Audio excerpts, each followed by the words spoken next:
شكرا. مايلو. شكرا.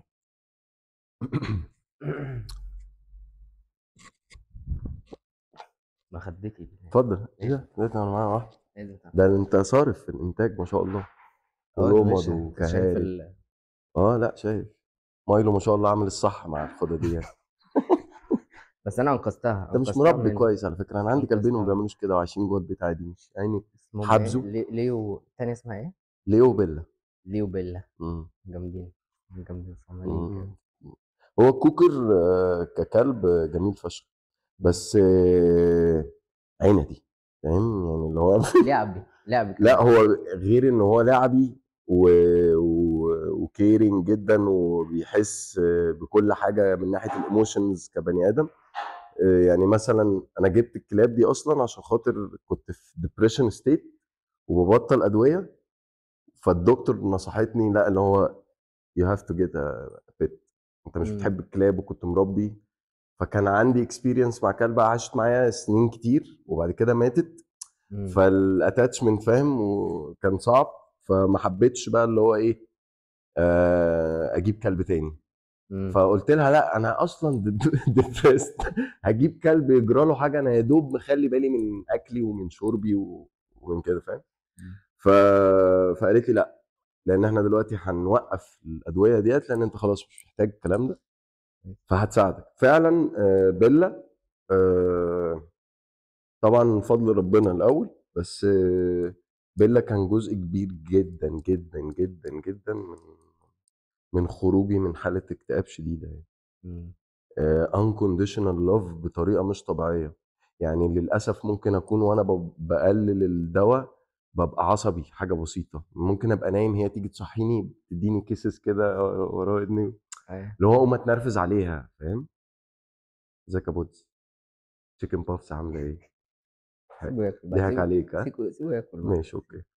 فالفكره كلها في تلاقيها انا اتنرفزت عليها فاهم، لو بني ادم هيتف في وشك فاهم، دي تلاقيها اه، جايه لك وتتمي وتتمسح فيك كده وما تزعلش لما وتنام على بتقفش عليها ظهرها. ما يعني ما هي بتيجي تصالحك، تزعلش. انت لما تقفش بيجي يصالحك. اه يعني ده اقسم بالله يعني اللي هو فعلا اللي هو جدا. بجد unconditional love مم. بطريقه مش طبيعيه. يعني اصلا ما يقول له قاعد زعلان مني. ايوه ما انا عارف، هو مخاصمني. ما انا عارف بس شكرا. بيشتمك. ايوه انت طلعت معايا. بس انت عامل ايه يا كراميل؟ الحمد لله والله كله وحشني جميل. والله. والله وانت كمان. بقالنا شويه صغيرين ما اتقابلناش. اه اسبوعين كده ولا ثلاثه؟ اه، تقريبا اسبوع. اسبوعين. مم. عامل ايه الشغل عامل ايه؟ جميل جميل، انا متحمس جدا. الدنيا احسن؟ لا ماشي، يعني ماشي حلو. انت بتجدد صحيح الاقامه بالدولار؟ بجدد الاقامه بالدولار. اه مش انت مغترب جاي من بلاد السنه السنافر؟ هتطلعني لون ازرق، انا هعمل ايديت. يعني هنتكلم في الموضوع ده بعدين يا جماعه. خلاص معلش. شكرا. بس في صحابي سنافر بيسلموا عليك. والله وحشني كلهم. كلهم بيسلموا عليك. حاج طب كبير ماشي. يعني انا هرجع نتكلم اللي انت جد بقى، كنت بتقوله. اه، نتكلم جد. الدبريشن. اه هل الدبريشن ده اثر على شغلك؟ اه طبعا. يعني انا قعدت في الدبريشن ستيت دي سنه كامله انا ما بشتغلش نعم. حرفيا. بتهيألي انت شفتني في يعني الفتره دي. آه، يعني انا عارف انت شفتني كده تخاطيف لان انا اصلا حرفيا فعلا موضوع الدبريشن مش حاجه لطيفه كده يعني. وخصوصا ان انا دكتور فانا فاهم اصلا ودارس، فبتلاقي بقى الفكره كلها انك ده بجد ده الموضوع مؤلم. انت فعلا فعلا بتنسى تاكل، بتنسى تقوم من النوم. تصحى من النوم هنام هقوم اعمل ايه؟ كلم فلان لا مش عايز دوشه. حرفيا ممكن تصحى من النوم تقعد بعد وانت قاعد على السرير كده ساعه الا ربع وساعه تفوت وانت فاكرها 5 دقايق انت سرحان في حاجه فاهم. فالموضوع كان صعب، بس at the same time لما بتلاقي الجايدنس الصح بلس ان انت بني ادم عارف ان انت عندك مشكله و you are working on it فاهم؟ آه، هتوصل. لن يضيع الله اجر من احسن عمل صح. فاهم. انت بتعمل اللي عليك، لن يضيع، مش لم ولا ان ولا انت اصلا تعرف قطعيه المشكله، يعني. ده 50% من الحل. ده انت حقيقي. كده خلاص يعني عديت نص الطريق، بالظبط. فاضلك بقى النص التاني. بالظبط، انك تاخد الجايدنس، وان انت تقابل الاوبستكلز اللي قدامك دي وتقول لها طز فيك هعدي منك فاهم؟ وتحاول تفهم نفسك اكتر.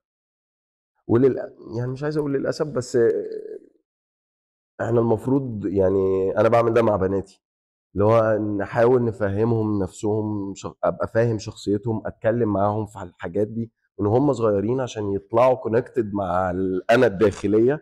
فيعرفوا يديتكتوا. احنا اهالينا ربنا يديهم الصحه والعافيه يعني، آه، مم. ربونا بطريقه معينه، فاهم؟ الطريقه دي اختلفت تماما مع الجينيريشن. انا مش عارف بنتي بقى دي هتبقى جينيريشن كام احنا وصلنا اخر حاجه اعرفها زد. مش عارف بقى هيخترعوا الفابيتس جديده، خلصنا حروف زد صح. شرطه، زد شرطتين مش عارف. زد 1. مش ف... فهي الفكره في كده، وخصوصا ان بسبب تيمبو الحياه سريع جدا. ده اصلا بجد احنا مش سريع جدا. متعودين عليه، الجيل بتاعنا احنا بالذات. فبس.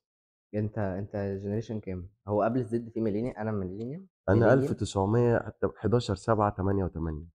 كل سنه وانت طيب. وانت بالصحه والسلامه، انا عيد ميلاد. 88. اه اوكي. يعني 7 الجاي، انا 35 دلوقتي ماشي في الستة. مم. آه بس انت اسم الجنريشن بتاعتك ايه؟ مش عارف. ان ليبل يعني. ما بقى انا ما احبش التصنيف، ما 88. تصنفنيش ما تصنفنيش. انا انتي ديسكريميشن. بالظبط. وانت انت جيت عندي البيت شفت المكتب بتاعي فيه 3 حاجات، صح؟ استنى، كان كله هيجي. كله هيجي بس بس تدريج. التدريج. بالظبط. ف... فالعمر بيعدي عادي، فكله هيجي بس تدريجي، تاتا تاتا يعني. صح. فبس. مم. الشغل بقى، انت اخباراتك فيه ايه؟ جامد. انا يعني اكيد عشت فترات ديبريشن في الشغل، مم. لا وهي انا للاسف بتاثر. تصدق يعني انا حاله الدبريشن اللي انا نزلت فيها دي كان فيها جزء بيرسونال فاميليال، فاهم؟ during my divorce. مم. وكان فيها جزء شغل. كان في مشكله في الشغل، وخصوصا انت فاهم لان انت كنت صاحب شركه وانا كنت صاحب شركه، والكورونا جت كعبلتنا ونيمتنا على بطننا. الحمد لله. آه، وبعد كده فكرة ان انت تبقى عندك حاجة وبعد كده ترجع تشتغل في شركة تاني، فاهم؟ بيبقى بارير. الموضوع بيبقى رخم، وخصوصا اصلا ان انا عامل كارير شيفت اصلا، فاهم؟ ف فهي الفكرة في كده. في حاجه جميله جدا في الحوار بتاع ان انت لما بتجرب تعمل بيزنس بتاعك، امم وبعدين تروح تشتغل في مكان تاني فول تايم او حتى بارت تايم، ويجي مثلا حد معاك في الشغل ياخد قرار ممكن هو اعلى منك في الهيراركي شويه، بس انت القرار ده مش عاجبك او امم مش حاسس ان انت مبسوط منه. امم بتحس كده ان انت ما احنا ممكن نعمل كده. بعدين شخص تاني دايما بيبقى اوبينيتد. ليه دايما بيبقى اوبينيتد؟ ليه مثلا مفيش حد مديرك يبقى روش كده اللي هو يسمع منك يتكلم معاك بس؟ بصراحة يعني انا في شركتي الحالية، ممكن عشان هم بره مصر مش بس يعني مديري هاي اليكس، مش عارف بقى انت هتشوفني انا مش هتشوفني، بس اليكس وكريستوفر حاليا الاثنين لا they are really really good leaders I can say، مم. مش managers. ليه؟ لان هو محترم الاكسبيرينس بتاعتك، ما هو انت جاي له في 35 سنه من عمرك فاتوا وشايف كاليبر كويس، فاكيد يو هاف مم. ان اكسبيرينس. فبالتالي هو محترم ده وبيحاول يستفيد منها. يعني مثلا بتحصل سيتويشنز كتيره وانا ببقى شايف ان الديسيجن اللي انتوا توصلتوا له، بقول هو انا ممكن اقول رايي، كان سبيك فرانكلي، اتكلم بصراحه. انا شايف ان واحد اتنين تلاته ده هيودينا في اربعه خمسه سته واحنا مش عايزين نروح هناك فما نعملش واحد اتنين تلاته، اعمل سبعه تمانيه تسعه تاخد 10 11 12، ايه رايك؟ مم. عجبكم عجبكم، ما عجبكوش خلاص. ما هو انا هي بتبقى صعبه على رايك، بس خلاص انا مش صاحب الشركه. انا في صح، الاخر قلت ما يمليه عليا ضميري، صح. بعمل شغلي، الكتمنص في اخر الشهر المرتب. محفظة بنقبض. ATM. ما شكرا. بس خلاص هتعمل ايه؟ لو مدير بيفهم هيسمع منك، إمم، فبالتالي مش هيقتل جواك الباشن، صح. هيخليك تبقى تطلع اكتر وتحس بقى ان انت ابن الشركه ابن الشركه. بس جامد. ف... فانا شايف ان يعني في ناس بتعمل كده. في ناس شاطرة، يعني في ناس بتعرف تعرف أنت إيه القوة عندك والضعف مهم. وتشتغل عليهم. يعني وبتتكلم معاك اللي هو بُص أنت ضعيف في كذا وأنت قوي في كذا وأنت بتتقبّل عادي. مهم. ممكن مهم. ممكن يبقى في حاجة core عندك فيها مشكلة، مهم. بس هو بيتكلم معاك محسسك إن هي ده طبيعي إن أنت يبقى عندك تقصير ومحتاج تشتغل على نفسك في الحتة دي وتنطلق. ده حقيقي. يعني جزء من المديرين عندهم الability to guide. مهم. في جزء تاني الحمد لله عليهم. ربنا ربنا يديهم الصحه ربنا والعافيه. يديهم الصحة. آه، الحمد حسبي لله. الله ونعم الوكيل. طب أنت لمّا كنت مدير كنت عامل إزاي؟ كنت أنهي آم، واحد فيهم؟ بص انا آم، بحب جدتيني الاتنين من ناحيه بابا ومن ناحيه ماما، عشان كانوا بيقولوا امثال كتير شعبيه، فاهم، وانا بحبها. باحبها جدًا. ومؤمن جدا بفكره ان الامثال الشعبيه دي حقيقيه والناس بتقولها واقعية، واقعية نتيجه كمان. لاكسبيرينس، فاكتس بقى، ايفيدنس إمم. بيزد على الاكسبيرينس. فتمام.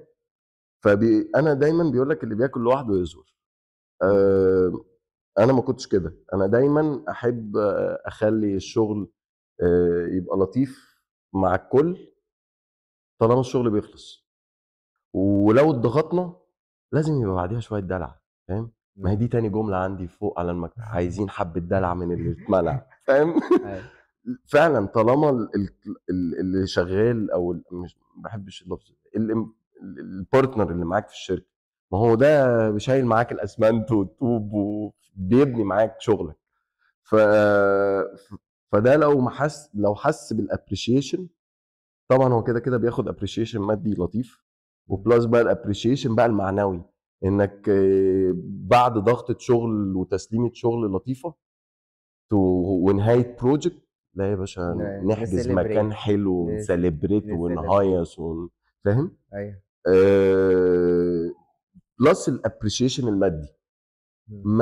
ما تحجزليش قاعة في اوتيل واوبن بوفيه وتاكلني جمبري ولا المرتب نازل زي ما هو، يعني ايه العبط ده بامانه.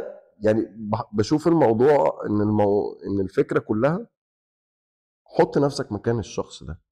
انت كصاحب شركه حط نفسك مكان الشخص ده. إمم. الشخص ده انت لو كده لقيت شركتك منزله لك ايا كان المبلغ ايه X. اكسترا، متشكرين عشان الايفورت اللي انت عملته. إمم. حتى لو حاجه لطيفه، هتتبسط من جوّه كده لو اللي هو فلوس اكله مثلا، اكله سمك حلوه مثلا، فاهم، نزلوا لك 1000 جنيه يا عم كده على المرتب في الزمن الاخضر ده ولا حاجه، بس 1000 جنيه، فاهم. أيوه. طيب نزلوها لك على المرتب، انت هتبقى مبسوط، صح. هتاكل اكله حلوه وهتنبسط. بلس بقى الابريشيشن المعنوي في الشركه، تلاقي مديرك يقول لك عاش، او لما بتقول رايك الناس بتسمعك، فاهم. إمم. آه، بتحس ان انت ليك قيمه. ما اصل البني ادم لما بيفقد قيمته او ما يحسش ان انا ليا قيمه، الموضوع ده صعب، فهكمل ليه، إمم. فاهم. بس incentives عشان تفضل ب مت بالظبط في الموتيفيشن متشجّع. بالضبط. شغال بالظبط. طب وأنت كنت بتقابل عيانين؟ اه يا ابني آه انا اتخرجت ديسمبر 2012 من كليه طب جامعه عين شمس، واشتغلت بعد كده تخصصت في جراحه العظام، اورثوبيدك سيرجري. وابتديت افهم ان للاسف الماركت هنا في مصر مش لطيف يعني. آم، البيزنس بقى فيه كبير، وللاسف هم حاطين الدكتور يعني ايده في جيب العيان، هو اللي بيحاسب العيان، فاهم. ففي ناس عندها ضمير، مش هقدر اقول لا اكيد يعني، وفي ناس ما عندهاش ضمير، يعني بتبيع وتشتري ومستغلها از تجاره يعني. بنتكلم دلوقتي على الطب طب كسوق. الطب كسوق دلوقتي في مصر، انا بقى كشاب مصري اصيل اسمر جاي بقى من دبي، انا عايز اخش كليه طب، فاهم؟ ف لا طلعت من الجامعه انت في كليه عين شمس بجد. لا انا كان في الدكتور هاني، ليه ايه، كم؟ هاني هاني يعقوب، ده كان the seventh physiologist in the world، رقم آه، 7 على العالم في مادة الفسيولوجي اللي هي علم وظائف الأعضاء، اللي هو الكبد بيشتغل ازاي، القلب بيشتغل ايه، الميكانيزم اوف بروسيسنج ده أعضائك والداينامكس أعضائك بتاعت الحيوية حيوية إزاي؟ شغالة ازاي مم. in the normal state. طيب ده انت متخيل ده واحد كان بيطلع كده، ربنا يديه الصحة والعافية بقى او يرحمه لو ميت، الراجل كان بيقعد قدامه 3000 بني ادم على الارض وعلى السلالم، وبجد لا، وبتتعلم. فانت خدت مسج لطيفه جدا من الدكاتره، اللي هو كير على العيان، خلي بالك من العيان، ما تسيبش تفصيله، جود دكتور از جود اوبزرفر، فاهم؟ مم. ولما بقى بتنزل بقى في الكلينيكال ييرز اللي هي رابعه وخمسه وسته، فاهم؟ وبعد كده الامتياز، فبتبقى بقى اتاتشد، انت اتاتشد بالمستشفى، وفي الدمرداش انت بتعالج كل الناس ببلاش. أنت رحت الدمرداش؟ دوله الدمرداش، دولة الدمرداش. يعني دوله الدمرداش، تحيه لكل الدمرداش. الدوله اللي هناك بجد فعلا. انت بتعالج البني ادمين ببلاش، ولو هتاخد منهم يعني في العياده الخارجيه التذكره يعني ايامي كانت التذكره بجنيه فاهم؟ ودلوقتي كانت تقريبا ب 5 جنيه 10 جنيه حاجه كده برضه. ف... فانت يعتبر بتعالج الناس ببلاش. آم، كل حاجه ممكن تعملها، ولو حاجه اكسترا بنسعى له احنا كمان في الورق اللي هو على نفقه الدوله والتامين الصحي، ونعملها له ببلاش. فانت بقالك 4 سنين عايش بالسيستم ده، اخرج بقى للماركت، فبتلاقي الماركت بره هم فاتحين مطاوي على بعض و... وكله بياكل في كله. مم. اه أنا حاسس إن إحنا ممكن نتكلم على سوق الطب بعدين. أنت وبعد كده انا ما حبيتش بقى. أنت دكتور من جوه. اه يعني حسيت. وبعد كده حبيت عملت كم؟ يعني ما قدرتش، يعني حسيت ان هو بالنسبه لي unethical، مم. فقلت لا، هحتفظ بهذه المعلومات لنفسي والاصدقاء والاحبه. كل الناس دلوقتي بتتفرج على ما المعلومات فيش بس. عندنا اللي عايز اي استشارات مجانيه، مفيش مشكله، استاذ كريم هيلم الفيزيتا، مفيش مشكله. بس فيا سيدي ايه، ابتديت قلت طيب هسيب الطب، ومش عايز اسيب الطب، انا عايز امبروف البروسيس اللي ماشي بيها الطب في مصر، مم. فعايز اخش المانجيريال اسبكت.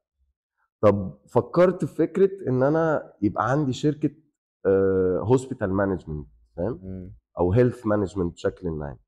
الموضوع تطور الى في الاخر الى شركه بتعمل هيلث كير سولوشنز، اقعد معاك افهم ايه المشكله اللي عندك ايا كانت هي ايه، اديك البيست سولوشن بالنسبه لك اللي هو الافوردبل، مم. وفي نفس الوقت هيحقق لك اللي انت البنفيتس اللي عايزه، أنت بتدور البنفيتس عليها. اللي انت مديهاني في الاول. بس فقبل ما اعمل ده اشتغلت في كذا شركه تامين، واشتغلت في 3 وديفرنت بوزيشن. واحد كنت انترنال في الكليمز ديبارتمنت، مم. والتاني كنت بيور فاينانشال، وانا ده كان غريب جدا ان انت تبقى دكتور اصلا تعمل إيه؟ وشغال. هقول لك إيه، كنت ماسك البول كنترول. البول كنترول ده يعني ايه؟ الفاينانشال بول بتاع الشركه مم. مأمنه مثلا على موظفينها بمليون جنيه كلهم في بول واحد، أوكي. ففي امراض معينه بتبقى بره البوليسي مثلا، الامراض دي مين اللي هيعرفها؟ الدكتور الجميل ده. فببقى قاعد بقى قصاد شيت اكسل، انا اقول دي جوه البوليسي، دي بره البوليسي، وبناء عليه آه. بتتخصم فاينانشال، أوكي. حاجات فاينانشالز بقى. فتمام. ف فتعلمت بقى الاكسل والحسابات والجو ده. بعد كده كان ناقصني بقى الكاستمر اكسلنسي، عامل الكلاينت ازاي. فاشتغلت از كاستمر سبورت بس ميديكال، وللكلاينت الفي اي بي اللي مأمنين بالدولار، فاهم؟ فكنت بتعامل مع لا كريم دو لا كريم، فاتعلمت ازاي هاو تو اندلج، هاو تو تو تو دو كاستمر سكسس مانجمنت مظبوطه يعني. نايس. وكانت كوربريت كبيره، فاتعلمت منهم كويس. بعد كده سبحان الله هي تدابير ربنا. آه، حد من صحابي عنده شغل في الساحل عايز كلينيك مانجمنت، طب ما تشيل الحوار ده مني. هو عنده شركه هوسبيتاليتي مانجمنت، ما تشيله. قلت له ممكن. قال لي يلا انزل اعمل شركه. نزلت وزاره الاستثمار فتحت الشركه. الدنيا مشيت الحمد لله، كذا بروجكت. وبعد كده جت الكورونا، الحمد لله ان احنا لسه عايشين، فاهم؟ الحمد لله. ف وحاليا دلوقتي انا شغال بزنس ديفلوبمنت اند ماركتنج مانجر في جيرمان كومباني، مسؤول عن المينا ريجن. اتكلم الماني. قول لي نوين. بحبك بالالماني. ايه؟ قول لي بحبك بالالماني. لا ليش لبديش تقريبا، حاجه كده. اه تمام. ايش ايش لبديش. بديش. قول لي باي باي بالالماني. طيب. باي باي. باي. باي. طبعا. وعليكم السلام، احنا خلصنا خلصت خلاص. بجد والله. والله. طيب.